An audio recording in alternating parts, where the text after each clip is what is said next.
George is next up on PTL. Rapid fire. What's up, George? Yeah, Joe, this is George here from Indy. My question is for Brian. Wanted to know why you couldn't afford to go to the PBD podcast in Miami, sir.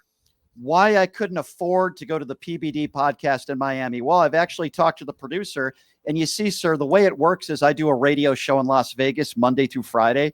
I was invited on the PBD podcast, but if I actually took a plane and went there, it means I would have to take off time from work.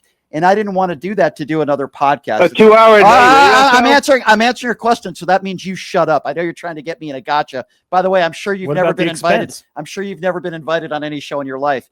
I told them that if I'm in Florida in the future, I will gladly do the PBD podcast. But you see, my policy, sir, for example, when I do Pierce Morgan, I don't have to leave Las Vegas. They have a studio for me to go to. And I told them I'd be happy to do that. It had nothing to do with finances and had everything to do with me not being able to be in studio and do it. I'm still answering, sir. Had nothing to do with finances and had everything to do with not wanting to leave Las Vegas during the week and do their show. If they want me to do a show on the weekend, I'll happily fly out there and do it. So, sir, does that not make sense to you, sir? Has anyone ever invited you to be on their podcast? Why don't you go on Matt Gates' show and fly out there? Have a nice day. I'm not from Pennsylvania. I have no idea what you're talking about. But I actually... Was he drunk? He sounded like he was a little... I was actually honored that, I was happy that the guys at the PBD podcast wanted me on. But no, I'm not going to get on a plane and fly out there to do their show and miss time here. That's my policy, and I'm sticking by it. I've also been invited to go on CNN.